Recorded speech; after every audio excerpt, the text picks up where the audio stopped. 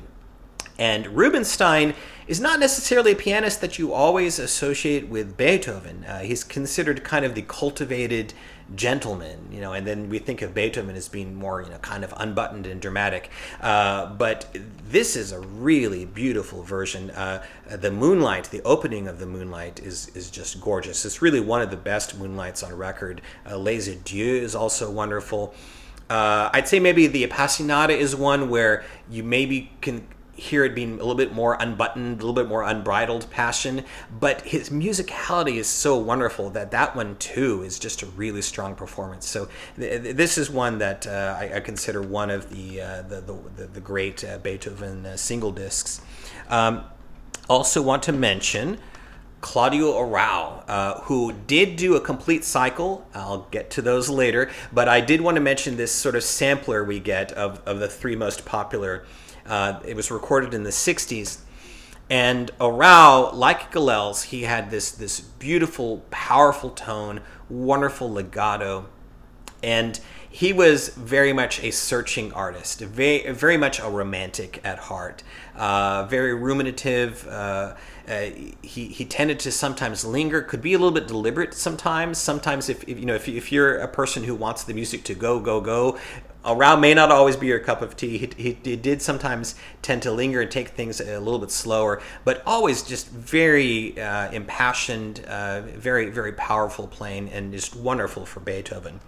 Now, by contrast, we have Rudolf Serkin, who incidentally was born within a few weeks of Claudio Arrau, and then died within a few weeks of Claudio Arrau at the age of 88. It's you don't often see that of almost exactly contemporaneous from 2 artists who overlapped the way these 2 pianists did. But the other irony of that is that they were very different. He didn't have that kind of smooth legato. He was more. He had more of a clear sound, very, very articulated. and he definitely was not one to linger. He kept things moving forward.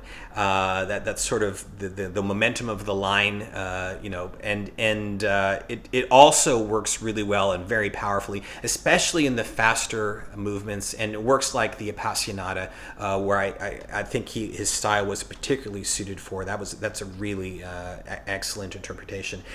He does also add Les Adieux in this recording. By the way, these are from 1962. But the Les Adieux is from the late 70s, and it's a good recording, but he was kind of past his prime, so it's not quite on the level of the other three, but it does make for a good bonus. And then I have to mention another excellent single disc version from the Czech pianist Ivan Moravec. Now, again, we're going another contrast. He was a pianist that could often linger, could often be somewhat deliberate in his tempos. Just a really imaginative artist, very impassioned. Sometimes with Moravec, it depends what day you're listening, because he was so impassioned and he thought through everything that sometimes it's very captivating, and sometimes you might be like, why did he do that? So sometimes you might want the more kind of conventional interpretation. It depends, but you cannot ever deny that he was a very impassioned, committed artist. Wide extremes of dynamics, wide extremes of tempo.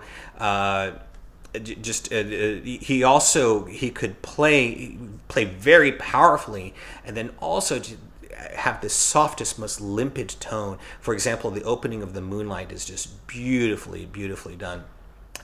This one also has Les Adieux as that kind of fourth addition to the other three sonatas.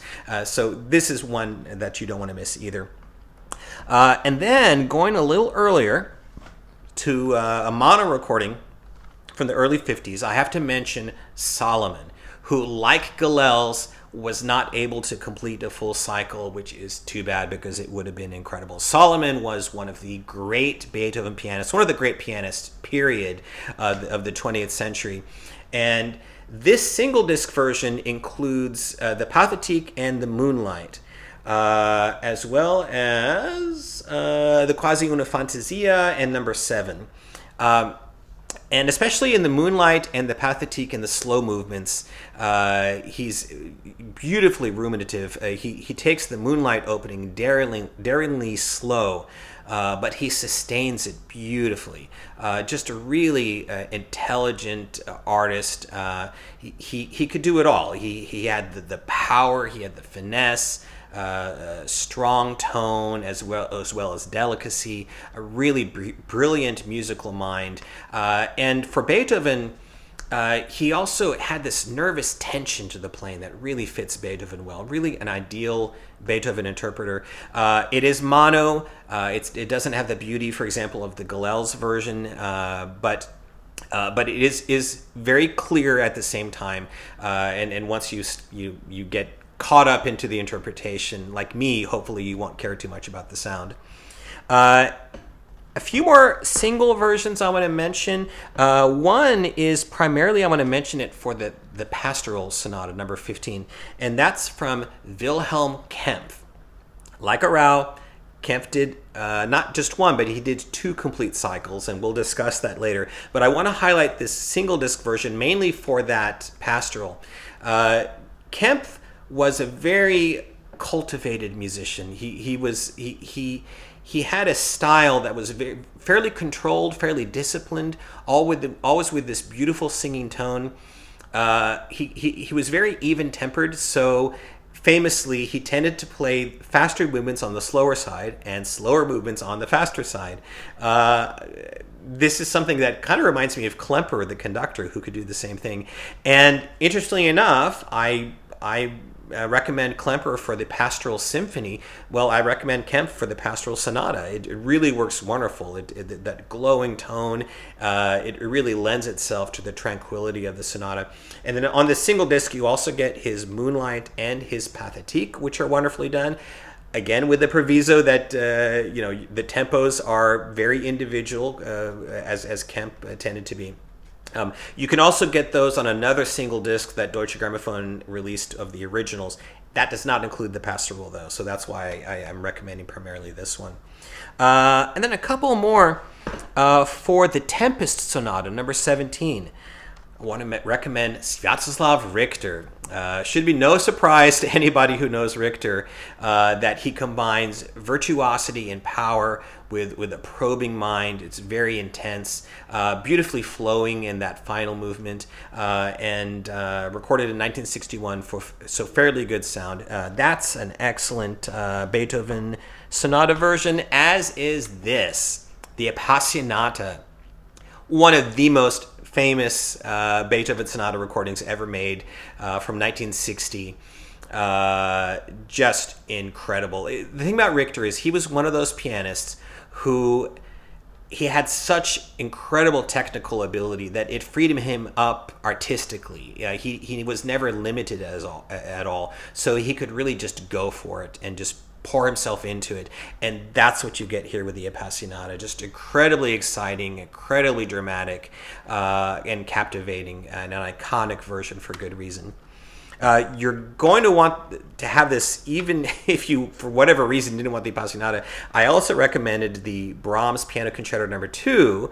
That's also an iconic version. I recommended that in my concerto survey. So you're going to want this disc either way. Okay, so now we've discussed the early and the middle sonatas. Now let's talk about the late sonatas. And like Beethoven's string quartets, the late sonatas found him in more sort of contemplative form, a little bit more experimental, a little bit more mercurial, you might say, more introspective, not as dramatic as you get with those heroic middle period sonatas. Although, maybe the most famous of all of these is number 29, the Hammer Clavier, which begins with this incredibly technically difficult first movement, which it does sound like hammering, but that's not really how it got its name. It simply got its name because Hammer Clavier is the German word for piano.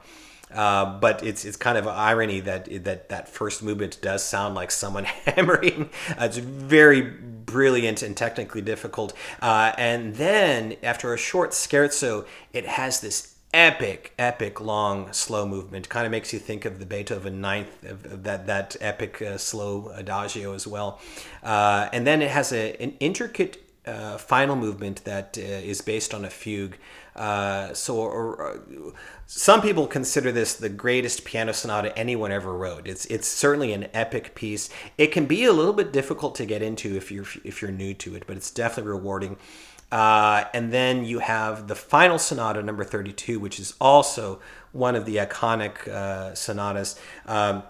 Very dramatic first movement. Ba-bong, ba-ba-da-da-da-dum.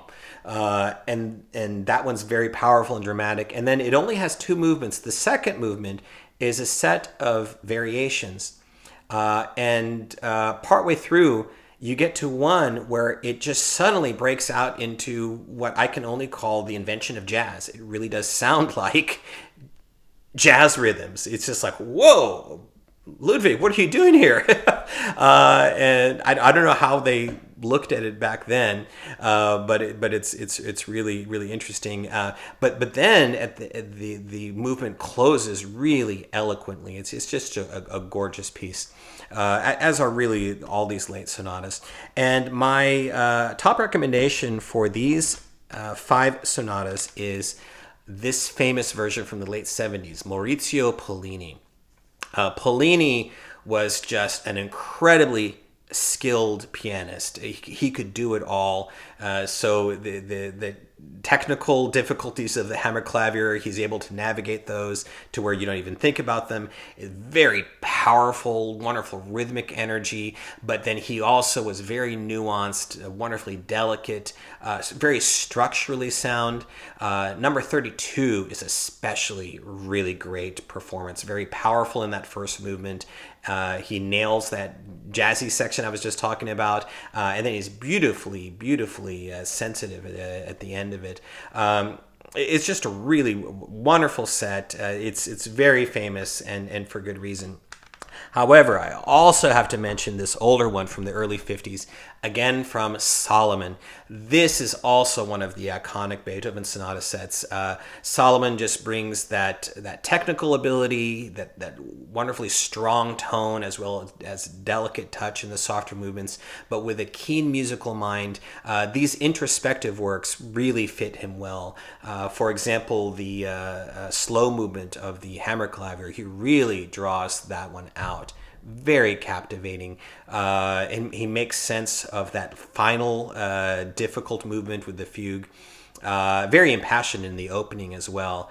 This is one of the proverbial gramophone classics that I think holds up. The sound is not bad. It is mono. It's fairly clear. It's just not like, it's not a beautiful sound, but you do get used to it, and the artistry is what carries the day. Now, so a few more single versions of some of these works, starting with the hammer clavier, and this one comes from Émile Gilels. 1983, so very, very good, clear sound, and he brings that profundity, that majestic, strong tone, but he's also very much a thinking artist. That slow movement is just beautifully done, gorgeous tone, really, really a strong version as well. And then we have another hammerklavier from Rudolf Serkin. This is from the early 70s. Technically just absolutely brilliant. Again, as I said, Serkin is one of those who tended to keep the music flowing forward, and he was really good at the dramatic stuff, so that first movement especially is really, really strong. And as you would expect with Serkin, the slow movement doesn't linger, but it's very structurally sound. So it's a different way of hearing it that is also a really profound experience. So that's a wonderful version. Then I also want to mention this recital. It's a live recital from 1963 with Sviatoslav Richter. This was done in Leipzig, of just the final three sonatas, 30, 31, and 32. And this is just brilliant. It brings his, he's got the technical skill, he's got the strong tone, but he also had that probing mind. So especially for these late sonatas, it's really illuminating. The last sonata, number 32, is particularly moving. The way he in that last movement kind of goes off into this beautiful space, it really is. I mean, and it's really something to think that this enormous canon that Beethoven created, that's where the whole thing came to a close. Just a really wonderful version. A little bit noisy. It's a live performance, a little bit distant, but but the piano sound is definitely very clear. And then finally, again in that last sonata, I want to mention this version. This is a studio version from 1965. Another keyboard giant, Arturo Benedetti Michelangeli. Unfortunately, did not give us very much Beethoven, and this really makes you wish we had more. It's a wonderful musical judgment. Michelangeli had that clarity. He was very refined, beautiful tone. Everything was always very thought out, and yet it also sounded spontaneous, very powerful, just a real captivating interpretation as well. Okay, so that is single disc versions of the Beethoven sonatas, or short collections of them. Now let's talk about the Mount Everest of piano playing, the full sets of the Beethoven sonatas, all 32. My top choice is one that unfortunately is a little bit hard to find. It's not on a major label, and it might be on different labels as well. This just happens to be the one that I got it on. And this one comes from 1967, fairly good sound. Comes from Friedrich Gulda, and this is on the Amadio label, I believe is what it's called. I'm pretty sure there are some other places where you can find it. I have seen this version streaming, so if you look for this picture, you'll know where to find it. We mentioned Gulda with the Beethoven cello sonatas, the wonderful set he did with Pierre Fournier. He's maybe not as well known as some of these other pianists we've discussed, but this is a wonderful set. Just wonderful musical intelligence and judgment, wonderful clarity, very virtuosic. He has the technical side down, but he's also a very probing musician. Nice flexibility between tempo and shaping and dynamics. Just a really consistently excellent set, and I think a wonderful way to get to know the Beethoven sonatas. I also want to recommend, somewhat different in its character, this one from the late 70s, Annie Fisher. Fisher is definitely a very emotive performer, and this set really goes for it, which is what you want from Beethoven. It's very assertive, very expressive, really powerful sonorities. It's actually excellently recorded as well. I think of the opening of number 32, for example, that dramatic, powerful opening. Just listen to how Fischer begins that. It's really an emotional experience, which is what you want from the Beethoven sonatas. So not a set that I would want to be without either. And then we have, I mentioned him in the sampler disc. Don't want to forget this one, Claudio Arrau. The same qualities that I mentioned earlier, very probing, very romantic, introspective, but also powerful and dramatic, beautiful legato sound.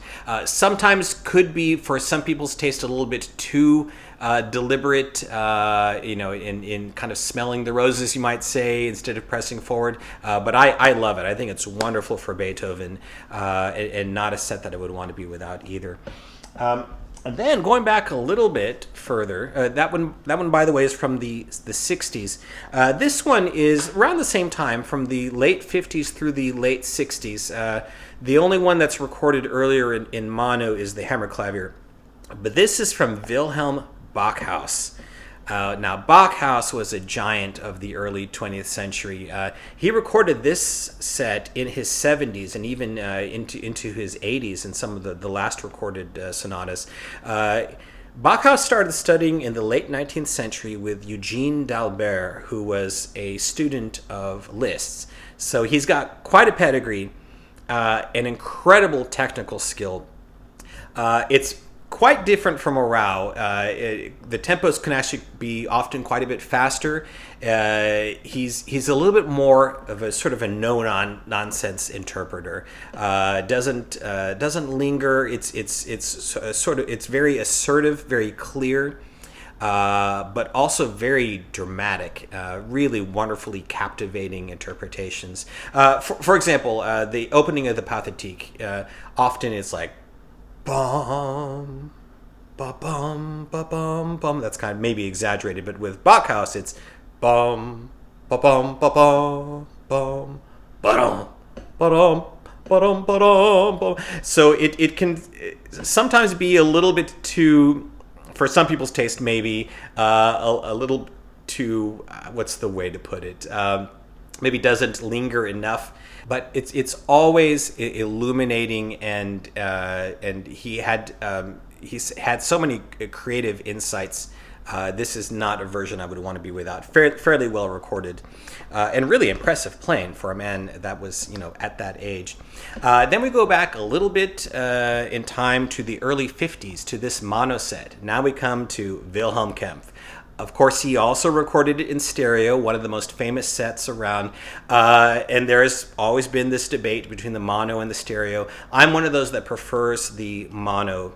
I think there was more of an alertness to the interpretations, a little bit more spontaneous sounding for a performer who tended to be on the control side. The sound is pretty good mono too. It's fairly clear. I mean, it's just a piano, so you're not having to worry about balances and such. And Kempff, he brought those golden tones. He couldn't make an ugly sound to save his life. So it's very cultivated artistry. Again, he tended to have faster, slow movements and slower, fast movements. So the hallmark of his playing is nothing is ever, jarring. But the artistry is so good. It's really illuminating. The hammer clavier is especially a really wonderful interpretation. It's really good in the stereo version as well.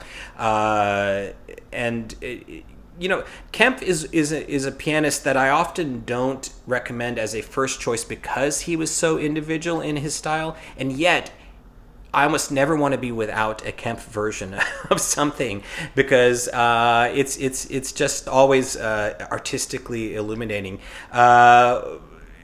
For example, the Moonlight opening. So yes, he does take it faster. So we tend to think of more of a gentle repose. But at that faster tempo, because he's so musical, it's really beautiful.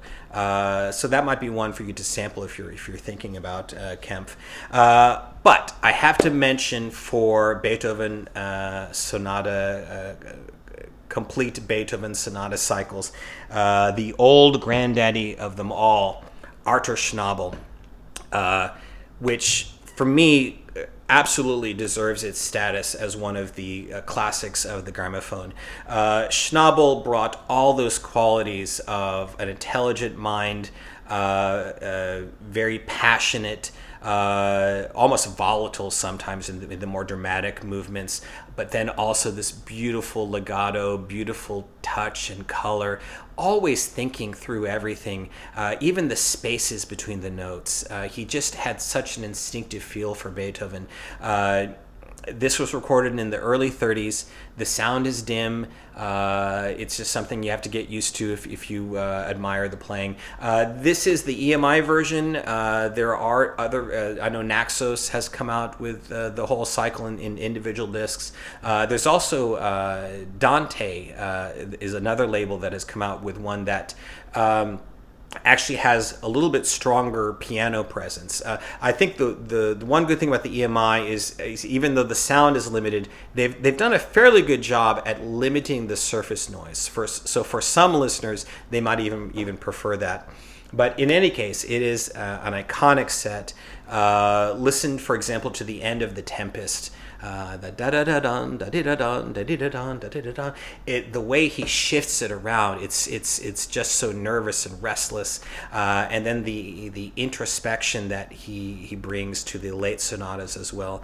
Just a wonderful set. Okay, so that is the Beethoven sonatas. I want to discuss one more Beethoven piano work. This one's also very iconic. The Diabelli Variations. Very different from the sonatas. You take in a tune and then you have variations that follow. And this one has an interesting story to it. Diabelli had this kind of simple waltz tune. Ba-da-dum, bum bum. Bum bum bum bum bum bum bum bum bum bum bum bum. It's kind of approximating what it sounds like, but you get the idea. And what he wanted to do was he wanted composers around Vienna to submit one variation apiece that he could kind of collect together. And Beethoven at first looked at this and thought, this is just a silly tune, this is beneath me. But then he decided to take it as a challenge to write this entire set of variations, 33 in all, and to go in all these different directions with it, from the comedic to the gentle, to the introspective, to the powerful and grand. It really is an impressive piece and makes for quite a listening experience. You think of that tune, that quote from Amadeus where Mozart says to Salieri, "Funny little tune, but it yielded some good things." That really is what you get with the Diabelli variations. And my primary recommendation for this work is from a young Alfred Brendel. This is from 1964. This was originally on Vox. This particular issue comes from Alto. This is a work that Brendel championed throughout his life. He has several recordings of the work, and they're all very good. I do think that there's an extra bit of youthful energy and vitality to this earlier one. But it's got all the Brendel hallmarks: intelligence, poise. He can be dramatic and powerful, but he can also be very gentle and thoughtful and whimsical. There's the speaking of whimsical, there's one part where Beethoven quotes Don Giovanni. Bum bum bum bum bum brum bum bum bum bum bum brum. So as you can see, it's a work that goes in several different directions, and Brendel really does a wonderful job of weaving that all into a cohesive whole. Fairly good sound too. And then I also want to recommend a much earlier version from Arthur Schnabel. This is his 1937 recording. And like in the sonatas, it brings a lot of those qualities that Schnabel had. He's very powerful, as well as dramatic and imaginative and touching and poetic when he needs to be. Exactly what you want for this piece, the variety of moods. And it was recorded a little bit later than the sonatas, so that it has, it's still fairly dim sound, but it does have a little bit extra presence compared to the sonatas. Now let's move on to the next in our letter B, Johannes Brahms, who, like so many of these composers, like Beethoven, for example, began as a piano prodigy himself. And I'm going to start by discussing sets of 20 works that he did late in his life that are more sort of autumnal and contemplative. It really was the culmination of Brahms's piano writing in his last decade of life, around the same time that he was writing those sublime pieces for clarinet. And these include 7 fantasias, they're opus 116. My favorite, the 3 intermezzi, opus 117, gorgeous works.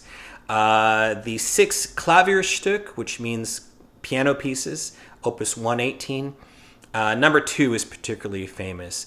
Bum bum bum bum bum bum bum bum bum bum bum bum. And then the 4 opus 119 Klavierstück. Now they're not all slow and autumnal. There are some faster ones, but in general, they have more of a reflective mood. And then, if you go a decade earlier, you have the 2 Opus 79 Rhapsodies, which do have a more assertive character. These are sort of more dramatic and virtuosic pieces. And you can find almost all of these works in this fantastic single-disc Brahms recital from the early 70s from the Romanian pianist Radu Lupu. The only thing he's missing is the Opus 116 Fantasias. You can't, I guess, fit them all into one recording. But he has such a wonderful feel for Brahms. Very romantic in his phrasing, in his tone.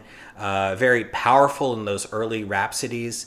But then the beautiful touch he has in the later works especially. Wonderful flexibility. He really understood Brahms' style. A very good romantic pianist and an excellent sumptuous sound.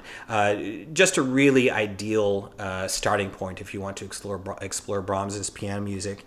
And then, for those 7 fantasias, conveniently enough, we have this wonderful recording from Emil Gilels from 1975. You will already have these if you listen to my recommendation from the concerto recordings, where this is coupled with his 2 Brahms piano concertos conducted by Eugen Jochum with the Berlin Philharmonic. So you're already going to want this anyways. And no surprise, Gilels brings his wonderful, beautiful tone, wonderful, thinking artistry. Very powerful too in the more dramatic stuff. So an excellent version of the 7 Fantasias, Opus 116. For the Rhapsodies, I also want to mention this really wonderful recording, very famous, from Martha Argerich's debut recital in 1960. And she just brings that powerful tone, the virtuosity, as well as a poetic feel to the lighter parts. So a very famous recording and well worth having, and you're going to want it anyways. And then also, I want to mention for the late works, Wilhelm Kempff. Now, he did record it in stereo, but I have a preference for the earlier mono recordings from the early 50s that you can get it from Deutsche Grammophon, but you can also get it in, again, one of these handy two-disc Philip great pianist series packaging. And Kempff, he brought this sensitivity and this thought behind all the works. He did, again, tend to be a little bit faster in the slower stuff and slower in the faster stuff, but it's got this immaculate beauty and artistry to it, and well thought out, and a wonderful feel for Brahms. So these really are also our iconic recordings. And then finally, I want to mention these recordings from the 30s. Wilhelm Backhaus, who was old enough to where he even, as a child, saw Brahms conduct. He saw Brahms conduct his teacher, Eugene d'Albert, in the concertos. I imagine he probably must have met Brahms at some point too. But he had a really good instinctive feel for Brahms's rhythmic inflection. He's really fiery and dramatic in the louder stuff, but then he also had this wonderful color and touch in the softer works, which you can even hear despite the sound quality. It's a little bit noisy with the hiss, but you can still hear the piano sound. And it's really one of those proverbial, from the horse's mouth interpretations. Now, for Brahms' piano works, I want to mention a few more. Going back in time now, or to his earlier days, you have the Handel variations, which is a set of variations based on this regal, grand Handel tune that basically Brahms took and kind of made his own. It's like this huge, it's about a half an hour long powerhouse of a set. Really demands a lot from the pianist in terms of his virtuosic ability. And as does the Paganini variations, based on the final Paganini Capricci. And this one, as you would expect, modeled after Paganini, it's very virtuosic as well, very dramatic set of pieces. And then, going back even further to his much earlier days, the Opus 10 Ballades. There are 4 of these, and these are actually very gentle works, very soft, more kind of introspective. And all 3 of these you can find on a single disc from Decca with Julius Katchen, recorded in the early 60s.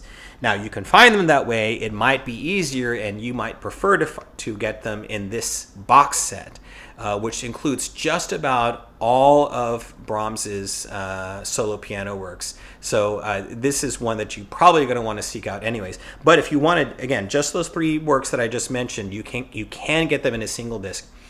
Julius Katchen obviously was someone who very much identified with Brahms, and he really did have a good feel for Brahms' style, for the rubato, which means flexibility of tempo, which is typically what you get with romantic composers.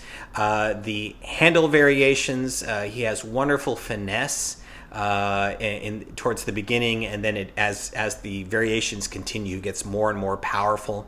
The Paganini variations are done with wonderful virtuosity, but also wonderful color in the piano tone, which is really important in Brahms. And in those ballades, the 4 ballades, he really does nail the introspective character. Very sensitive and poetic, wonderful flexibility and sensitivity and beautiful tone. So you can't go wrong with Katchen for these works.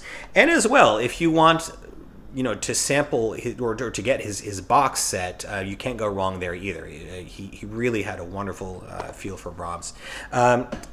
Also, I want to mention, actually, real quick, he did also include in this set a work I haven't mentioned, the Opus 76 Klavierstück. There are 8 of those.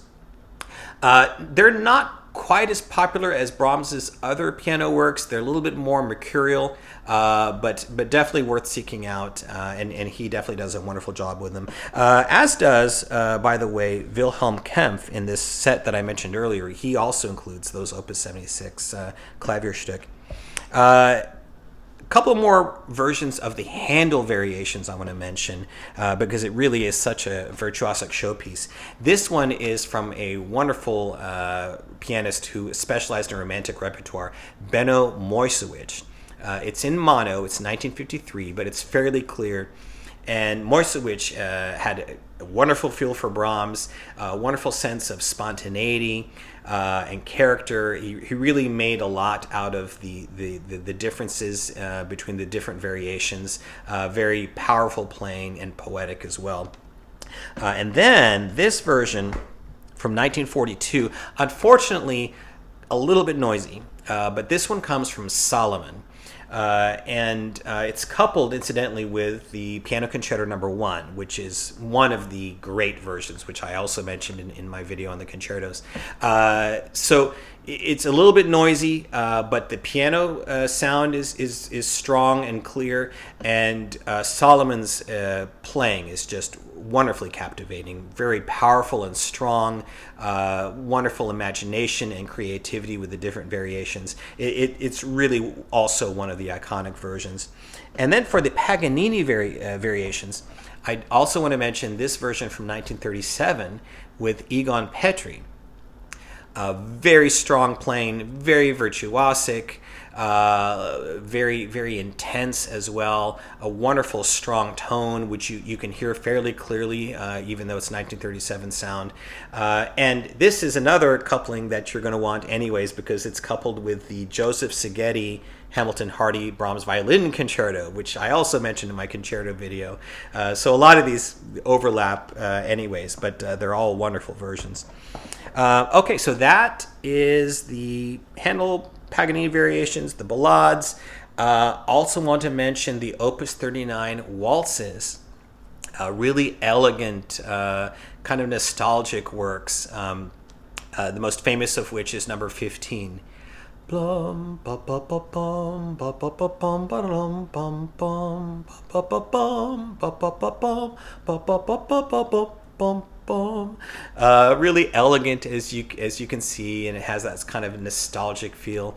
And for this set, I recommend a recording from 1992 that couples the waltzes ideally with the Hungarian dances. So kind of a similar, dance-like feel to both sets of works. And this one comes from Idel Barret, a Turkish pianist. It's issued on Naxos. Very good, clear sound. And Barret has a wonderful feel for the Brahms's rhythmic inflection, a wonderful flexibility to the way she plays them. It's recorded very well. And again, the waltzes are an ideal coupling.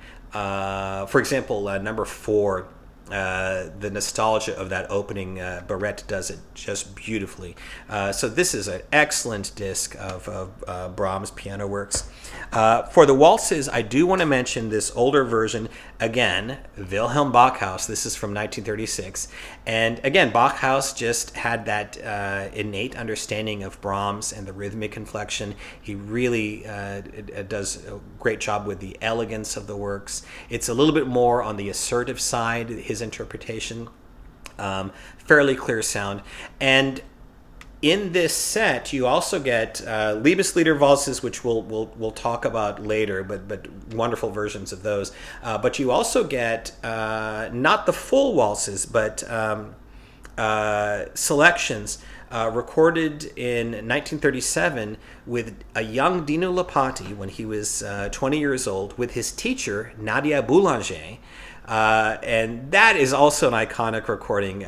They have an obvious rapport together. It's very virtuosic, but also they really have that elegance down. So that's the four-hand piano version. So that's also one that I wouldn't want to be without either. Okay, before we leave Brahms, we have to get to the earliest work of all that of the ones we'll discuss. His wonderful Piano Sonata Number 3, Opus 5. This is one of the great piano sonatas, and a real testament to his abilities at such a young age to write a piece this mature. It lasts between like 35 and 40 minutes. It's got 5 movements. The outer movements are very dramatic, and then you have a middle movement, which is a shorter scherzo. But especially the second movement, the slow movement, is just really wonderful. It's fairly long, very introspective, and just absolutely gorgeous.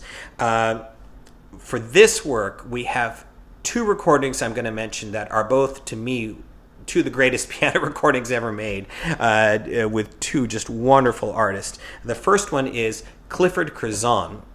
This was recorded in 1962, fairly good, full, vintage Decca sound. And Curzon had that mix of intelligence and nice, delicate touch and poetry, beautiful in that second movement, for example. But then he also had that powerful tone, and so he really was strong in the dramatic sections as well. Just a wonderful way to get to know the work. And then we also have, from a decade earlier, in 1952, this version from Solomon, who shared a lot of virtues with Curzon. They were both very intelligent musically. They were both very sensitive, and yet they also both had the powerful tone in the more dramatic sections. Solomon is very impassioned in, for example, that opening dramatic movement, but then just really poetically sublime in that gorgeous second movement. An excellent interpretation, and like I said, for my money, one of the great piano recordings around. Fairly clear sound for 1952. It's mono, but it's got fairly good presence and clarity. Now we come to another one of the giants of piano composition, Frédéric Chopin. What can you say about Chopin? He was to piano composition what Verdi was to opera, just indelibly identified with the instrument. It's interesting. Chopin was born within just a couple of years of Mendelssohn, of Schumann, of Liszt. Even Wagner was born not long after. So they were all contemporaries in this sort of romantic revolution that followed Beethoven, who, of course, himself was sort of the dawn of romanticism. But these composers fed off that and really took it to another level. I would say that compared to the more flamboyant Liszt and even Schumann, Chopin was a bit more introspective, the sort of tortured soul romantic, although he also could write works that were very virtuosic and flamboyant as well. He wrote these sort of different styles that I'll go through alphabetically to make it easier. So I'll start with the ballades. There were 4 of these. And they each last a little bit under 10 minutes on average. And basically the ballades were like stories, fairly dramatic, although poetic as well. One of the most famous is the first one, which is very poignant and dramatic, ends in a flurry. If you saw the movie The Pianist, you might remember the scene at the end when he's hiding and he's discovered by this German officer who kind of says, Jude, play me something. And he plays him this piece, the first ballade, and it obviously makes an impression on him, and he decides to keep feeding him and basically kept him alive at the end of the war. And then the third is also really popular. It's a really positive, charming work. For the ballades, my top choice is the pianist that I'm not too surprisingly going to come to again and again for Chopin, and that's Arthur Rubinstein. He was about as identified with Chopin as Chopin was with the piano. Rubinstein was the gentleman, the aristocrat of pianists, and he had this wonderful, elegant gracefulness to him that sort of fit Chopin very well. And you hear those qualities in the ballades. This recording is from 1959, very good stereo. And yeah, it's very elegant and graceful and masterly in the interpretation. Very, very strong playing, wonderful fingerwork, and so it's a great way to get to know the ballades. A few other versions I'll also mention. One is from 1987, Christian Zimmermann. Zimmermann plays these with a beautiful tone.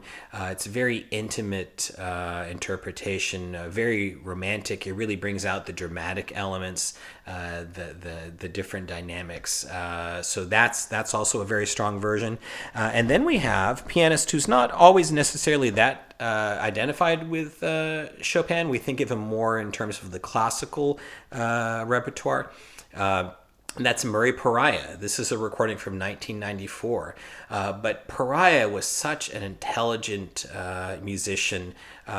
He brought all that grace and the beautiful touch, and he married that to excellent fingerwork as well in this recording.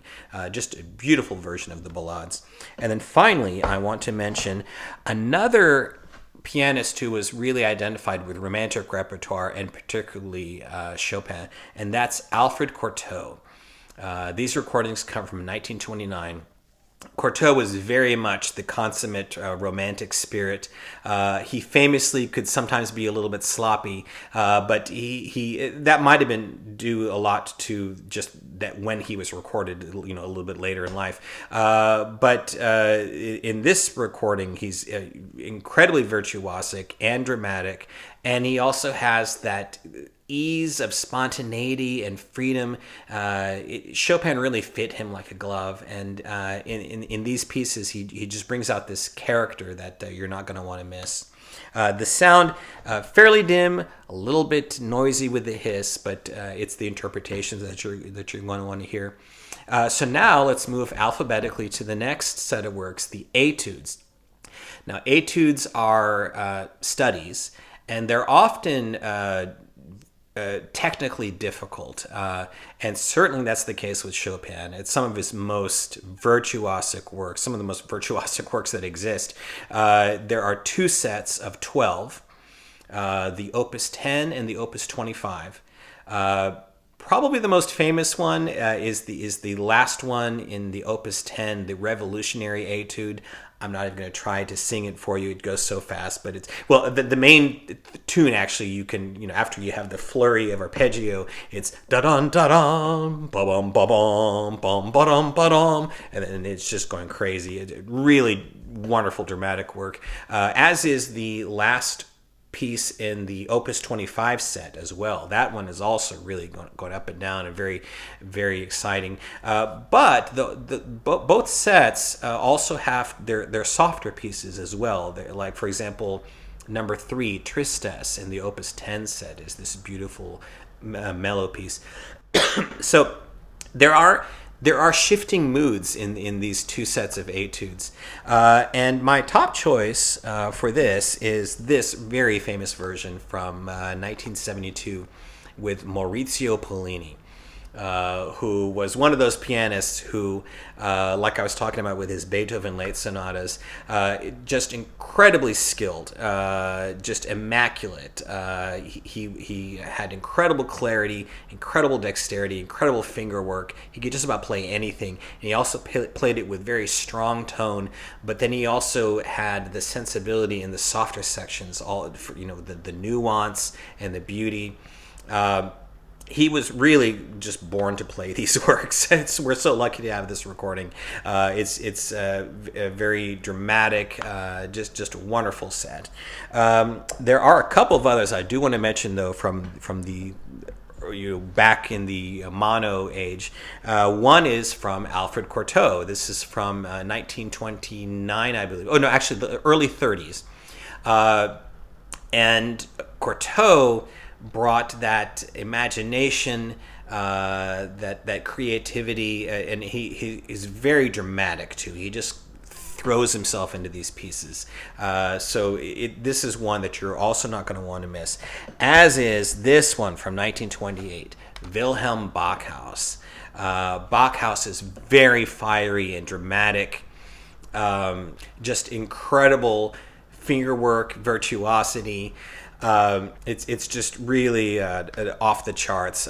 Really just one of those pianists who it seemed like he could do anything. And this recording, it's a little bit noisy with the hiss. It's from 1928, but the playing is just so strong that this is really a wonderful recording of the etudes. Next, let's talk about the impromptus. Impromptus are sort of freestyle works that can kind of be anything. They're sort of short to medium length works. There are 4 of these. They tend to be a little bit more on the gentle side until you get to the last one, the most famous one, Fantasy Impromptu. This one is very, very dramatic, but also has its poetic side as well. And for this, my top recommendation is from that consummate romantic Claudio Arrau. This recording comes from 1980, so it's a very good sound. And Arrau brings that romantic sensibility. It's very beautiful legato, beautiful tone, beautifully smooth, and very powerful. So that is an excellent version. I also want to recommend Rubinstein, his 1964 recording. A little bit more elegant and graceful, and impeccable interpretation of the Fantasy Impromptu, the way he varies the moods between the dramatic and the more softer sections. And then I also have to recommend, again, Alfred Cortot from the early 30s. These works are tailor-made for his sense of spontaneity and freedom and imagination. Really dramatic Fantasy Impromptu, and fairly clear recording too for its time. So I wouldn't want to be without that. Next, let's talk about the mazurkas. These are works that are sort of spread throughout his life. They tend to be on the shorter side. Mazurka is a Polish dance. It's fairly elegant. The early ones tend to be fairly charming. For example, Opus 7, number 1 is a very famous one. And then as you go along and get later, they can even be a little bit more introspective, even on the melancholy side. Opus 63, number 3 is really beautiful. And for these, I recommend, again, Rubinstein. He's even dancing on the cover. Mr. Elegance. He just had such a innate feel for that Chopin flexibility of tempo. So these are just beautifully elegant. I do want to mention, however, he did do an earlier set. So this is from the mid-60s. He did one in the late 30s on EMI that even has a little bit more panache, personality. So I wouldn't want to be without these as well. And then a few more sets of mazurkas, not complete, but one is from Vladimir Sofronitsky. These were recorded in 1960. He was an excellent Chopin pianist. Wonderful imagination, wonderful virtuosity, very poetic as well. So that's an excellent version. And then this really, really iconic set of just a few selections, but really irreplaceable, from Ignaz Friedman, one of the greatest Chopin pianists. Unfortunately, we only have recorded of him from the really early days of recording. These come from the early 30s, and they're just gorgeous. He just had this really romantic soul and spirit. that he plays these with just this consummate feel for the rhythmic inflection and the color and the shaping. If you love Chopin, you really should seek out Ignaz Friedman recordings. I wish there were more of them, but it's really wonderful. Next, we come to one of the most popular of all Chopin music genres, types, and that's the nocturnes. Nocturne is, like the title suggests, it's for the evening, so it's more contemplative, softer, gentle, very melodic. There's the very first one, Opus 9, number 1.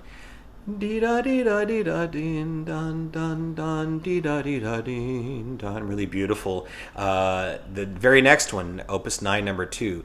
Bum bum ba bum bum bum bum bum bum bum bum bum bum bum. So very lyrical, melodic, and gentle. I tend to recommend these as the first works that you should listen to if you're sampling Chopin, and the recording that I recommend is maybe the iconic Chopin recording of all time, and that's again Arthur Rubinstein, his stereo 1965 recording. He did record it 3 times. And they're all wonderful. It's kind of difficult to just center on one, but I do think that the maturity and the gentleness of this very last one is what for me makes it a top recommendation. He just brought everything to it, the gentleness, the elegance, the grace, the color. The control of dynamics is just incredible. Just an iconic set, and one that all lovers of piano music should seek out. And then also, I would say his 30s recordings are also worth hearing. They are not as relaxed as the later ones, but they're very insightful. This EMI box is coupled with the concertos. There's different ways of collecting these. I think now they all come in like one single box. But in any case, also beautifully musical as well, even though it's more limited sound. Now, one that is much newer from the mid-90s that I must recommend is this one from Maria João Pires. This is just gorgeous. She really nails the ethereal quality of the nocturnes. A little bit more extended often in the tempos. Very beautiful, delicate touch, beautiful tone. Listen, for example, to the 8th Nocturne, Opus 27, number 2. One of the most popular ones. It's like da dee dum ba dum. Bum bum bum ba ba ba ba ba ba bum bum, and she just really does it gorgeously. So wonderful version as well. Another iconic version comes from same year as the Rubinstein recording, 1965, from the Czech pianist Ivan Moravec. As I said with his Beethoven, he was such a committed artist. Nothing was ever run of the mill. He could be a little bit. He was very probing, and so with his tempos, it was very elastic. So he left no stone unturned. So he definitely does that here too. It's very, very flexible, but it's gorgeous. He had this beautiful tone, this beautiful soft touch, very delicate. So this is a gorgeous set of interpretations as well. And then we have this set from the late 70s from an American pianist, Garrick Olson, which is more on the assertive side, at least in terms of its tempo. It's a little bit faster, although fairly flexible as well. And he had a very good feel though for Chopin's rhythmic inflection, and it's a very suave set. It's very elegant as well, and a very good sound. And then finally, I want to recommend one from 2009 from Nelson Frère. Obviously, excellent sound, very sumptuous, a very beautiful tone, and he had a very good feel for the romantic, inflection as well. Very wonderful imagination, a good feel for the sort of nocturnal mood, nice coloring and shaping. So very good modern version, and then finally, I have to go back to Ignaz Friedman again, just to mention this one nocturne, Opus 55, number 2, recorded in 1936. Just an incredible interpretation, really captivating and beautiful. Again, another example of something that these romantic spirits from long ago who just seem to have Chopin in their bones.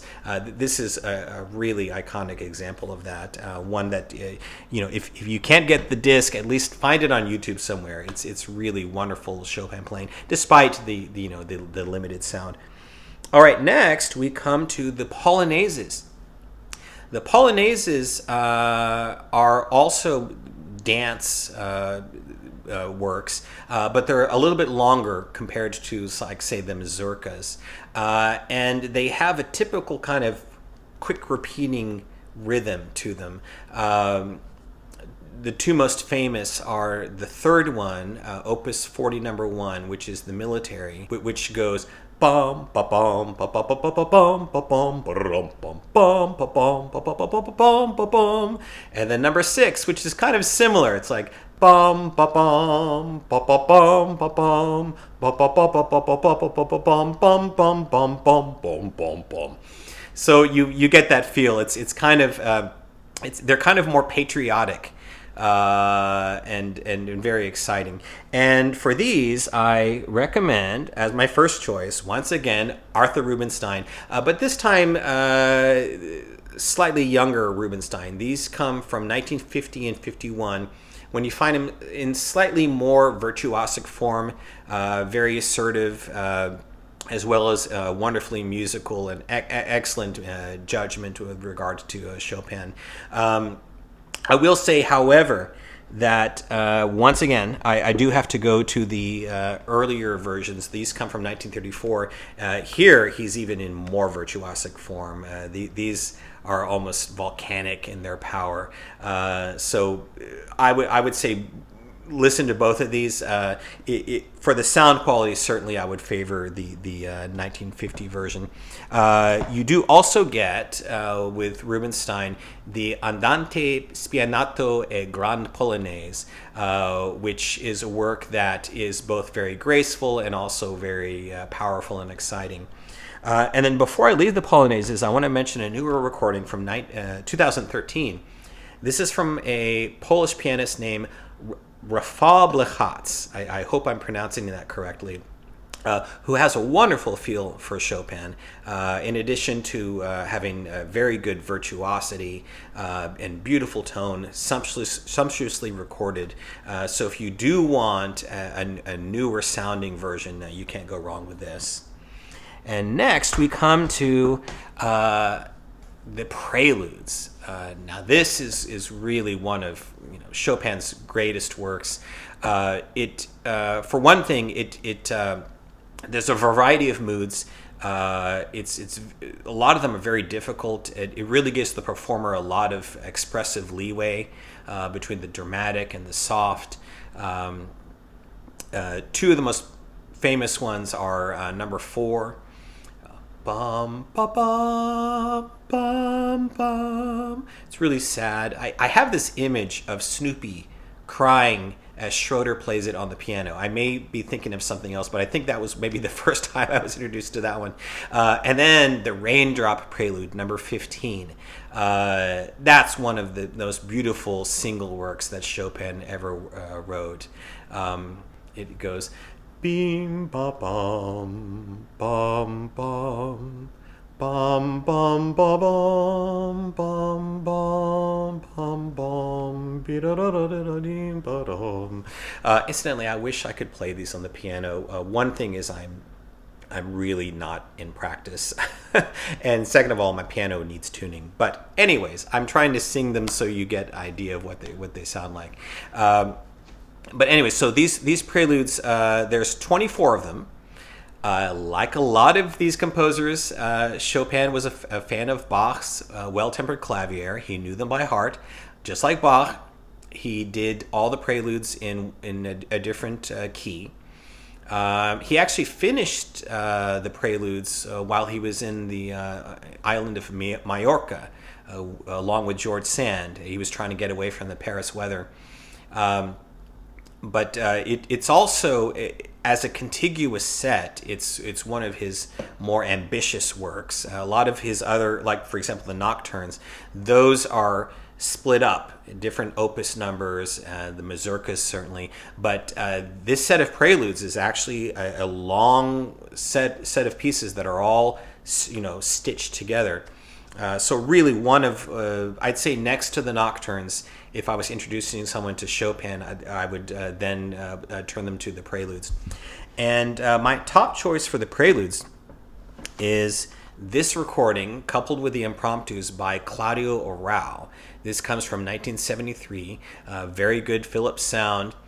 And Arrau, he brought that flexibility, that romantic temperament, but then there was also this kind of soothing bedrock of that beautiful legato tone that he had as well.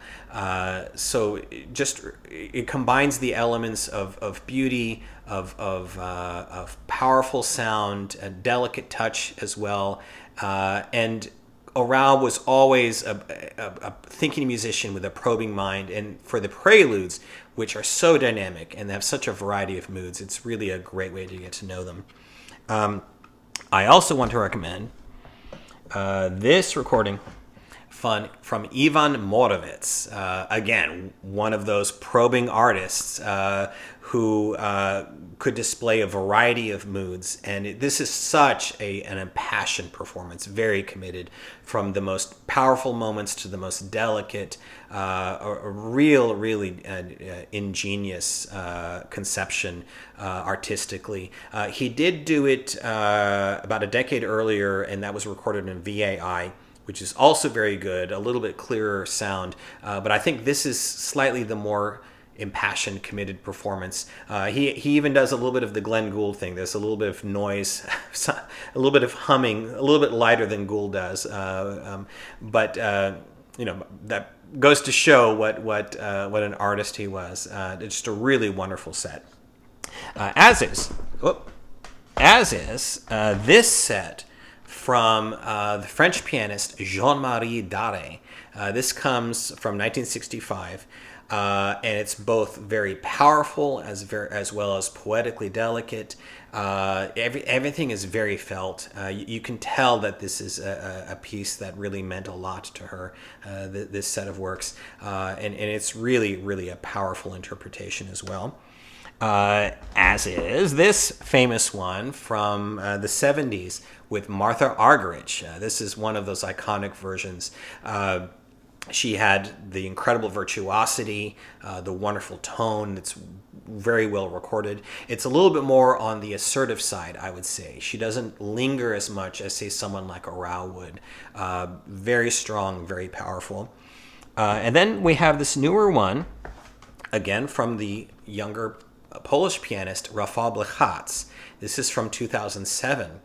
And this one really marries the strong, powerful virtuosity with the poetic sensibility as well. Very nuanced in the lighter sections, and obviously very good sound.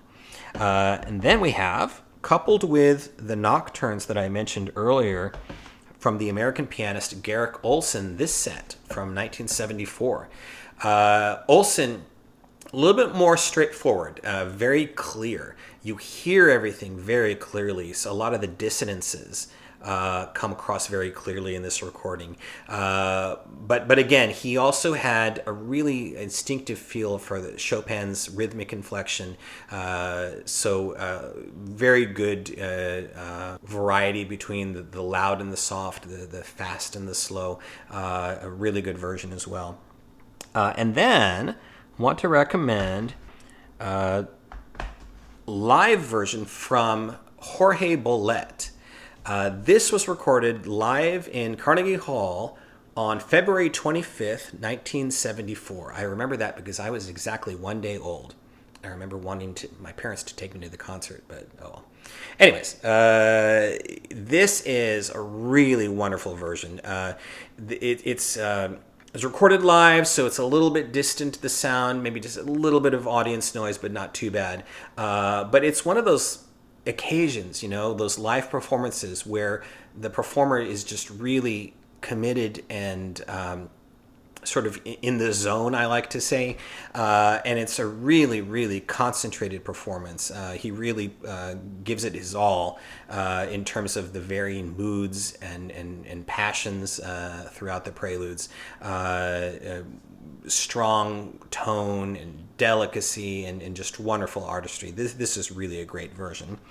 Going back a little further, actually a lot further, to 1948, we have Benno Moisowitz, another one of those consummate romantic pianists, and he brings that to these works.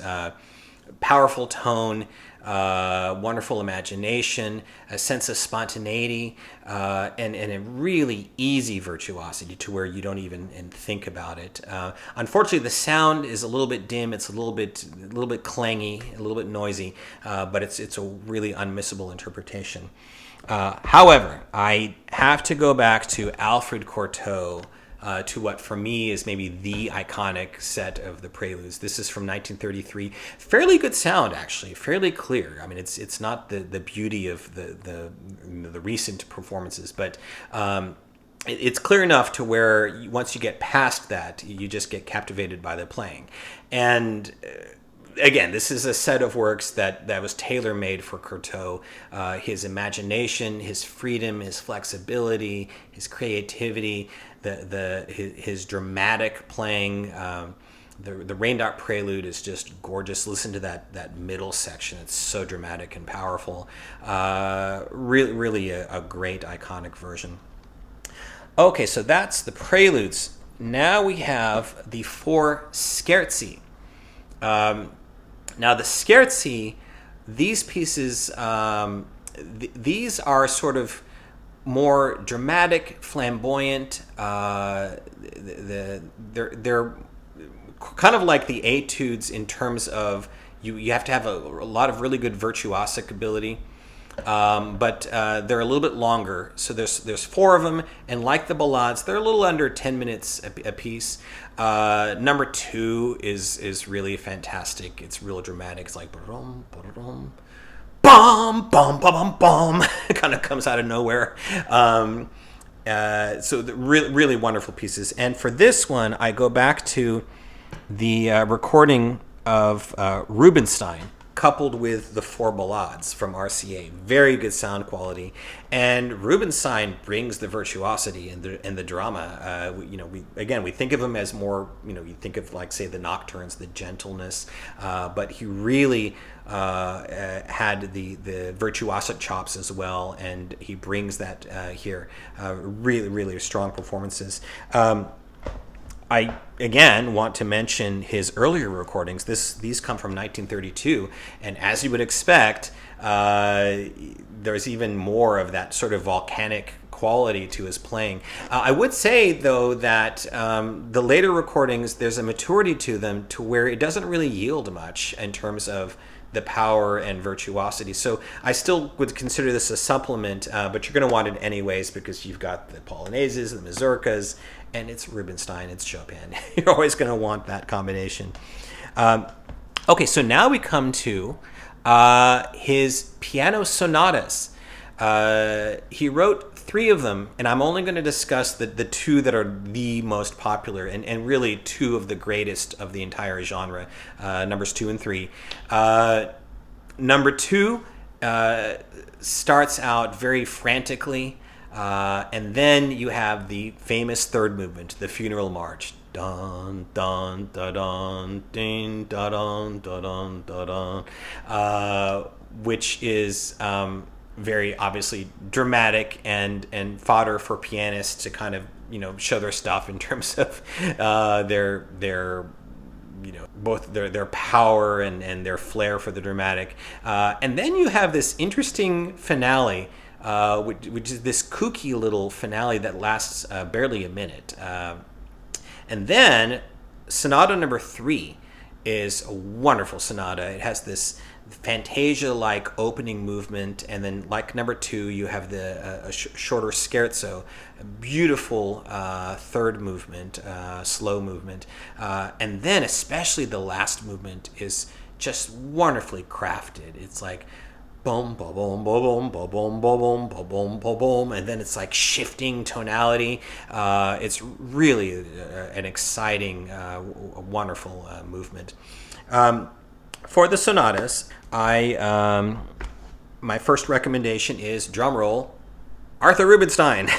Again, I just have to go with Rubinstein here. This is, again, his stereo recording, 1961, and he's just so masterly in these works. He has the virtuosic chops, he has the sense of architecture for the drama, and then also just the beautiful nuance that he shows.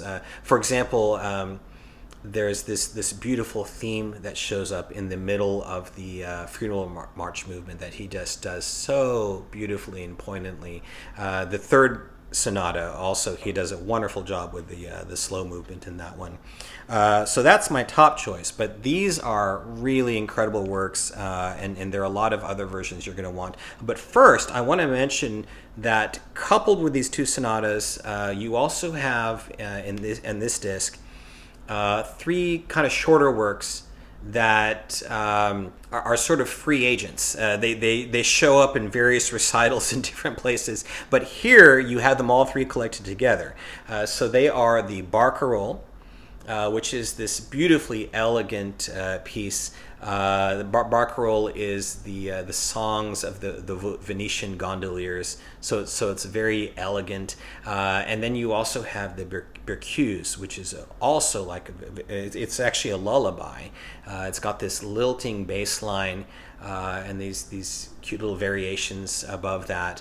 A very, very sweet piece. And then you have the Fantasy in F minor, which is a more dynamic work, more of a dramatic work, and that's really wonderful as well. And all of these excellent interpretations from Rubinstein. I'd say, if you want to collect them together, you also have his earlier versions on EMI. I also want to recommend Cortot. In this disc, you have the Barcarolle and Berceuse as well, recorded in the 30s and 40s, that show Cortot's color and imagination. So these are also unmissable. But back to the sonatas. First, some single versions. One of number 2 that is very famous and iconic from Martha Argerich. This comes from 1974. And it just has volcanic power, just really impulsively dramatic, especially in those first 2 movements, and then a very powerful funeral march movement. This is coupled with her prelude, so you're going to want this regardless. And then a recording of the third sonata comes from Dino Lipati from 1947. Going back to, again, this Philip's great pianist's twofer that I mentioned earlier that has a ton of great Lipati. This is one of them. He is very virtuosic, dramatic, but also a wonderful finesse. So that's a wonderful interpretation. The sound is somewhat distant. It's mono, but it's fairly clear piano sound. And then we have this disc, if I can find it here. The tragically short-lived William Capell, the American pianist who lost his life at the age of 31 in a plane crash. And what a loss it was, because you listen to this and you hear the incredibly powerful sonority, the amazing virtuosity, but then also a keen musical mind. He really just brought it all. and these are fantastic recordings. Unfortunately, the sound is not very good even for its time. This was recorded in the early 50s. Number 2 was actually recorded live, and it's particularly kind of noisy, but they're really irreplaceable performances. Listen to the power of the Funeral March, for example, and also what he does with that little finale. Just really, really wonderful. However, we have a few more to go. This is one of the classics of classics among all solo piano recordings. The recording of Sonata Number 2 with Sergei Rachmaninoff, recorded in 1930. Just incredible power. Those massive hands he had. Listen to the Funeral March is just insane. When that main theme repeats again, it's just really overpowering. And then that final little movement is almost diabolical, the way he plays it. It's just incredible power. He had that composer's mind, so a wonderful interpretation as well. And just one that you got to hear. It is very old. There's a little bit of hiss, but a really wonderful interpretation. As is this recording from, again, Alfred Cortot. And this actually has both sonatas. This is on Naxos. You can also find it I've seen it online on Biddulph, so you can find it in different places. I believe he did have a few different recordings of these works, but on this one you get the 1928 version of Sonata Number 2 and the 1933 version of Sonata Number 3. And if forced to choose, I think Cortot is actually my favorite. Even though he's not quite as strong in the virtuosity department, he makes up for it with the dramatic power, the creative interpretation. It's just really captivating throughout. He was such an intelligent artist, and he married the heart and the mind in a way that really come out strongly, and these are just really powerful interpretations. Like the Rachmaninoff, there is some noisy hiss, so you just have to kind of listen to that and appreciate the piano for what you could hear of it. And then finally, we come to the waltzes, which may be Chopin's most accessible set of works.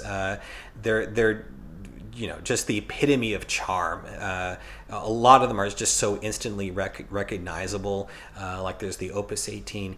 Dun dun dun dun dun dun dun dun dun dun dun dun dun dun. And then there's the Minute Waltz, Opus 64, number 1, which is, I don't even know if I can do.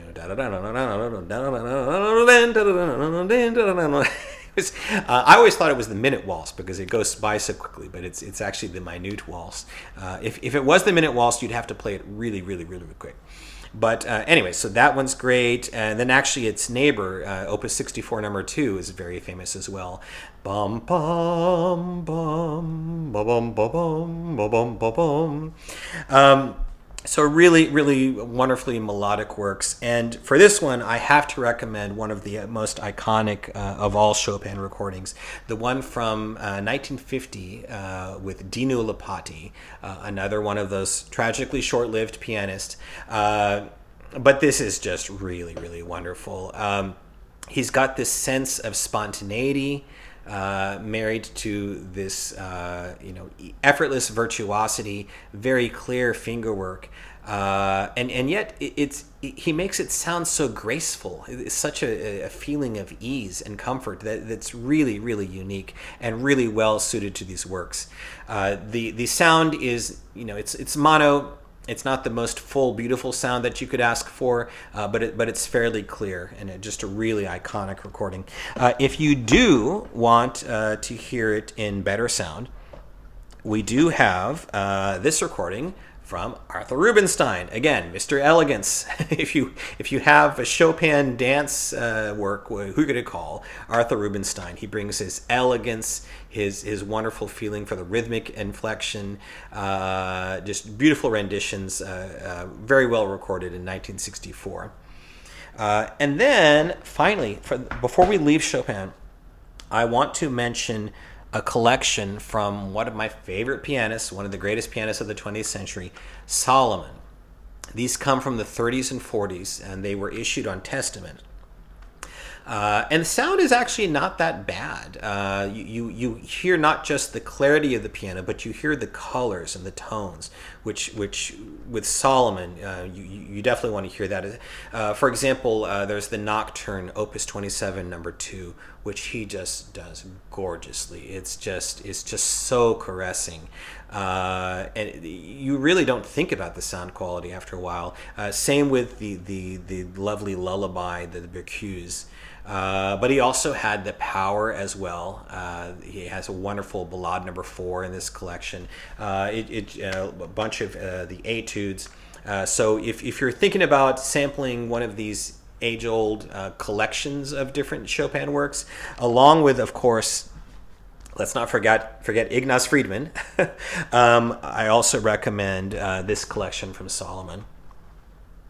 Okay, so that is Chopin. Now let's move on much more forward to Claude Debussy. Debussy, like a lot of these composers, he was a piano prodigy. And Debussy was, of course, very much avant-garde. He kind of took that line that went from Bach through, you might say Brahms, and he really revolutionized it. He was considered impressionist composer. That label is sometimes debated, but what I think he had is the thing about Debussy is you think back to Bach and you think about your typical harmonic line and the way it moves forward, and with Debussy everything just kind of stops. The whole logic, the whole thinking of how music went forward, it's changed into something where he took, on, let's say on the piano, for example, he just took these chords and he just meant for them to just evoke something. Like, here's something that makes you think this. I mean, not something specific necessarily. And then he just shifted around, and so you're not even thinking about the forward momentum and how everything fits together in that sort of logical Bach way anymore. So that was quite revolutionary. And I would say among his piano works, the ones that are really considered his masterpiece fairly late in his life are the sets of preludes. 2 books of preludes, 12 each. This was around the same time and in the same city, Paris, as you had Stravinsky coming out with his orchestral, his ballets. So it really was an exciting time when music was obviously changing. And the preludes, for the most part, they have a lot of stillness to them. Again, like I was saying, those chords, you just listen to them and they just evoke different things in your head. The second movement, voile, which means veils, also means sails. It's like kind of mysterious and spooky. There's the girl with the flaxen hair, which is like la la la la la la la. That's a really sweet little movement. And then one of the most iconic is the engulfed cathedral, La Cathédrale Égloutée, which is just kind of has these massive sonorities and this feeling of vast space. So with Debussy, it's really about evoking in your mind images, which leads me to the next set of pieces, which is Images, which is 2 books of 3 works each. And I would say that if you're coming to Debussy for the first time, this may even be the first ones to come to. First of all, there's not as many, but they're really representative of his style. The first one of the first book is Reflets dans l'eau, Reflections of Water, and it sounds just like that. If you evoking this kind of water moving around. The third movement, Mouvement, is really, that one is a little bit more active and engaging. And then I love the first one in the second book, especially the It's the Bells Through the Leaves. Really, really wonderful. It's really representative of Debussy's sound world, his tonality. And then I also want to mention, before we move on to more works, I want to mention in my first recommendation a set that includes also the Children's Corner.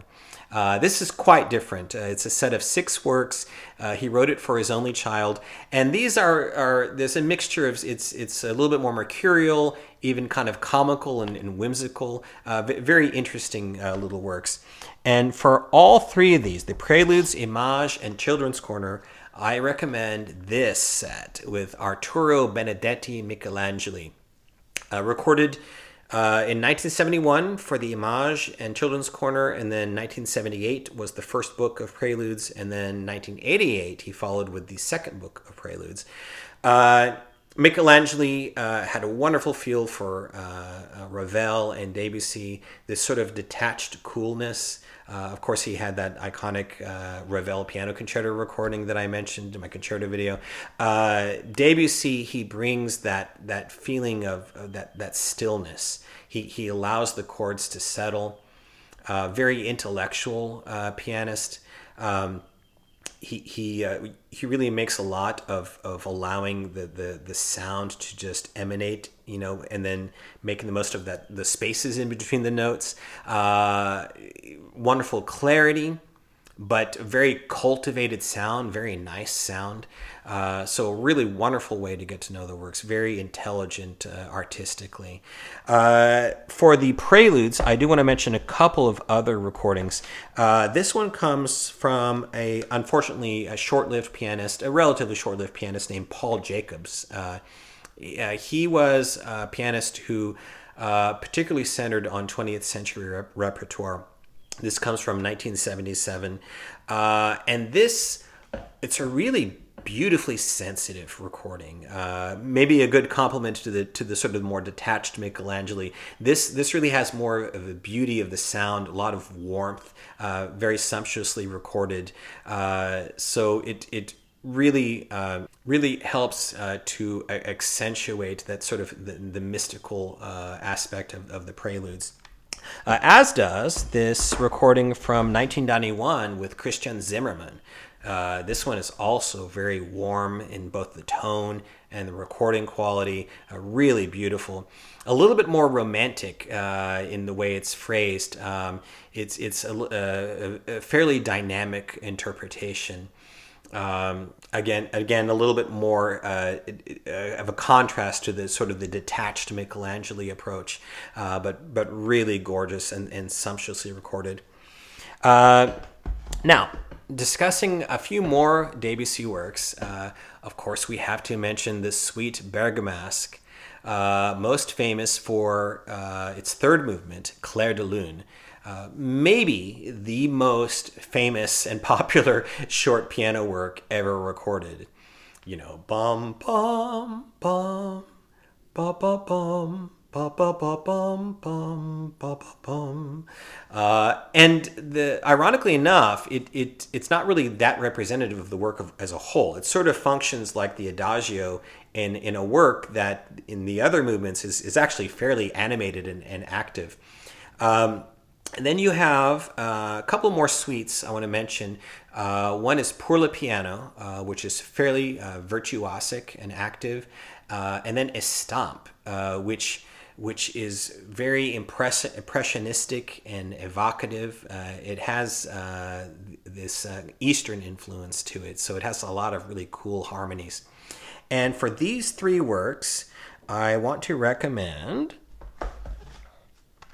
another excellent Debussy pianist, Zoltán Kocsis. This was recorded in 1983, so it has excellent digital sound. And Kocsis really nailed the character of these works. Very evocative, poetic, beautiful color, virtuosic when he needs to be. Really wonderfully placed Clair de Lune, which of course is one a lot of people are going to want to have a good version of. So I heartily recommend this. He does have, I believe it's a complete survey of Debussy's music, or at least near complete. So you may want to get it in a full set. But if you want to get a single disc, this is the one I recommend. And then finally, I want to mention I think the last major work he wrote for piano, the Etudes, and a little bit harder to get into than the others. It's very sort of mercurial, a little bit introspective, and like other sets of Etudes, also it has the virtuosity as well. And we have a very good recording of this one from 1989 from Mitsuko Uchida. She really gets into the introspective aspect of it, and the more searching qualities, as well as the virtuosity. So I would say if this one doesn't sell you on the Etudes, I don't know what will. It's a really, really, really good recording. Now, however, before I leave Debussy, I of course have to talk about one of the most famous solo recordings ever made, which is the complete Debussy from Walter Gieseking. Unfortunately, they were recorded in mono, so it's like early 50s recordings, but fairly clear. Just, for Debussy, of course, the music is so evocative, you're going to want the better sound. But the artistry here is really captivating. He has such a wonderful imagination. It's a little bit quicker in a lot of the works. He draws a lot of contrast between the different movements. Wonderful use of color and shading, and just a really keen musical mind. That it's really captivating, and one that if you love piano music in general, you're going to want to get. He also includes in this, besides the works I mentioned, a couple of other smaller works. There's Reverie, which is depicting a dreamy state. L'Île Joyeuse, which is kind of a flamboyant piece based on a painting that he saw of the island of Aphrodite. So kind of depicting, it's kind of, think of it like Woodstock or something, free love, happiness, sex, So that's what you get there. And then there's also the two arabesques, the deux arabesques, which are more these kind of harmonically kind of mystical, mysterious, impressionistic works. So you get all of that plus all the works we discussed so far in this one set. I do also, however, want to mention that he also made recordings in the 30s of these works, which VAI has put out. It's got most of the ones we've discussed. The sound is a bit noisy. You have to kind of listen through the crackles. But if anything, there's more alertness and more imagination even to these recordings, particularly in the preludes. If you love the preludes, I would definitely recommend hearing this. Just wonderfully inspired recording of the preludes, the variety between the different movements, the colors and the shading that you can even hear through the crackles and the noise. Just really wonderful. Okay, that's Debussy. Now let's move on to French composer of the Romantic era, Gabriel Fauré. Fauré was particularly known for his vocal music. A lot of really, beautiful lyric pieces, wonderful harmonies. He also, as you could probably tell from the accompaniments, if you've ever performed or heard these pieces, he was really well versed in piano music. And the first set that I would recommend to people new to Fauré's piano music would probably be the Nocturnes. And the advocate I would recommend for those is Germain Tisson-Valentin. This recordings come from 1956. Not ideally full, but fairly clear sound. And Tisson-Valentin actually studied at the Paris Conservatoire at the same time that Fauré was heading it.